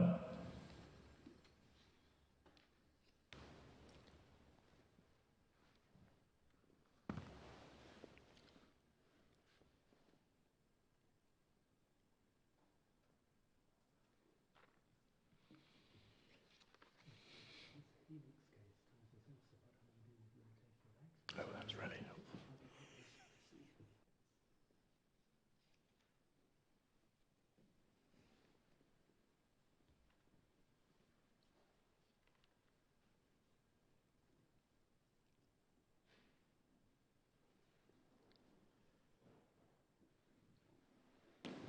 Yes, I think we're ready to resume. Mr. McNamara, did you have further submissions to make? No, please, my lords, unless I can be of further assistance. No, I don't think so. Thank you very much. Mr. Prescott, are there any points you want to reply on? Well, I do, and I'm grateful to you. May I start first, similar, by inviting the court to say that there is no limitation, or rather the rules do not require that in order there should be an addition of a party, one should be concerned whether it's the first or any other case management conference. The court may add a party at any case management conference. I differ from Mr. Nanga. I remember have been saying McNamara, and I know him to be Nanga. He seems to mind. But Mr. Nangas has proposed that it is the first case management conference at which the court may consider the addition or substitution of a party. And I think that is not the correct way to read what Rule 19.2.7. But in any event, we had cited the decision of the court in SISCOM, the EMBD case which you were in which Justice of Appeal Yamada had spoke to the time when a case management conference ends. And Millers have that authority before them, and the statements made are to be found at paragraphs 38 onwards, where the court does say that the case management conference is presumed to have ended, but a judge may adjourn the conference. And the facts before us are that on 17 July 2018, the court had specifically adjourned the case management conference on that day. Our contention is that for so long as the court is engaged in managing the case, the application to add or substitute may be made without any reference to it being the first or any other case management. Pardon me, the order may be found at page 1290 of the 1290 of the key documents bundle. Well, the second point that I wish to invite your lordship's attention to is the treatment of the limitation of certain persons' action. Well, in my understanding of the practice, it is open to a defendant to choose to raise limitation as a point of defense. He may or may not. In the absence of that defense, then the appellant, the claimant is under no obligation to treat it. When it does raise it, and it has not yet been raised in this case for obvious reasons, because the case was initially filed within 3 years of the date of the action, within 4 years.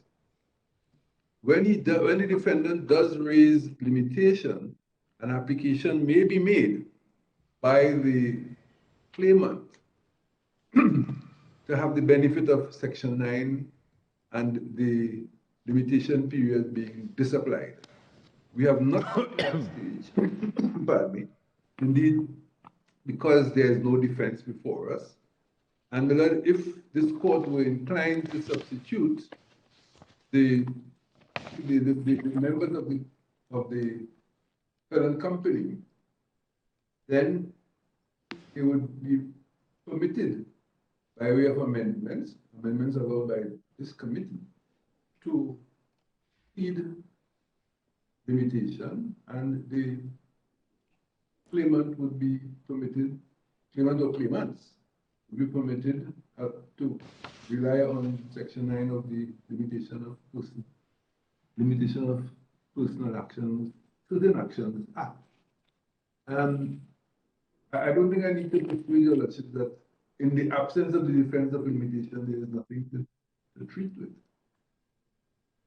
It is a procedural bar which a defendant may raise, and it is optional for him.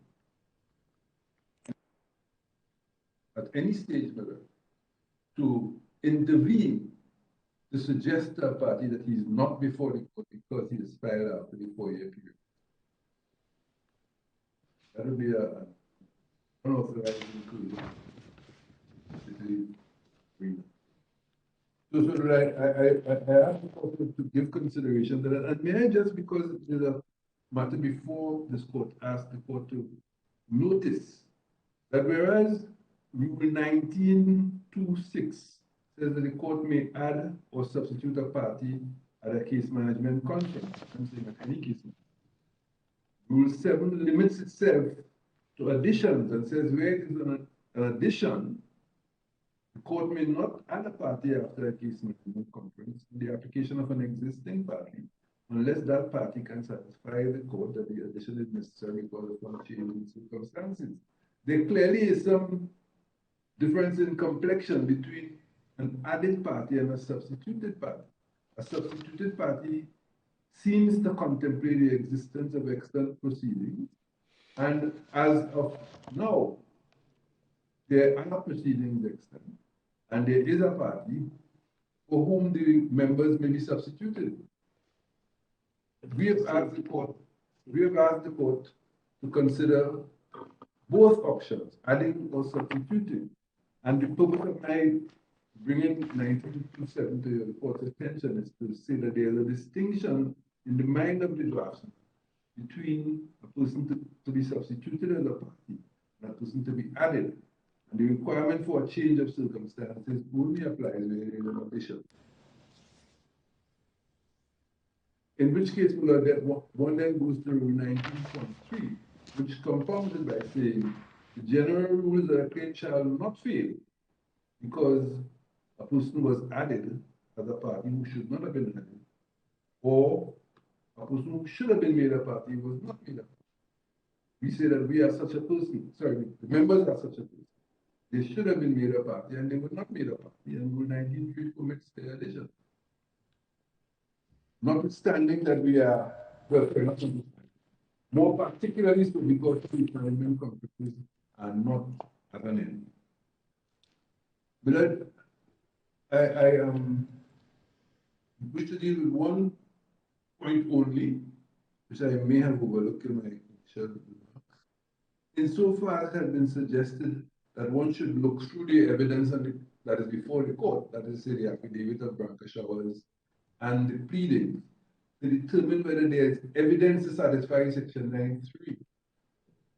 My urgings are that this is a very precipitate, preliminary, premature point, because no one has pleaded that there is limitation as a defense.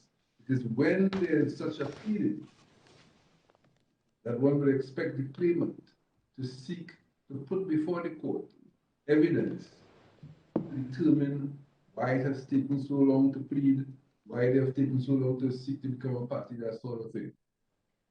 I hope I'm making my time has not yet come for the members or anyone, claimant included, to seek to satisfy Section 9 of the limitation of certain actions.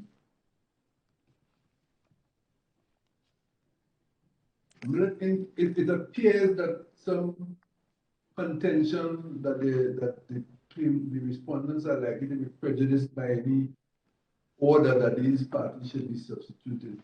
And they may suffer some prejudice, but that is not apparent from any of the documentation before this court. The affidavit of Banker Showers has not been challenged in anything. There is no evidence, therefore, from either of the respondents about prejudice. They've asked the court only to assume that since there has been delay in their being added or substituted, that there will be some measure of prejudice. Section 9 covers a range of circumstances that a court has to take into account, including whether the evidence will be less cogent or otherwise. That plea has to come by way of evidence from the respondent. The opportunity may well arise when this court has given consequential directions on the substitution or addition. It permits of a defense to be of an amendment to the defenses filed on behalf of it. So that once again, the overriding objective is to allow for these parties, that is how I interpret just decisions and determination of the cases, allow for these claimants to have their day in court, notwithstanding all that has transpired. And importantly, notwithstanding that many years have passed since the incident itself, time will begin to run from, in their case, the 2018? End of 2017. From the end of the nuisance. End of the cause, 4 years. At the 20, yes. To determine time running in respect of these claimants will be from 2017. This will be unpaid.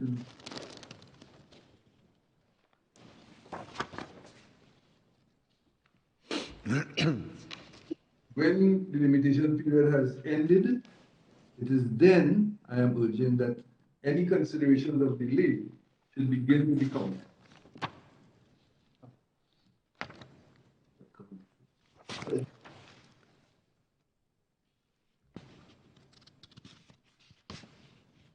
But I just have made a point. Members from the date of the incident.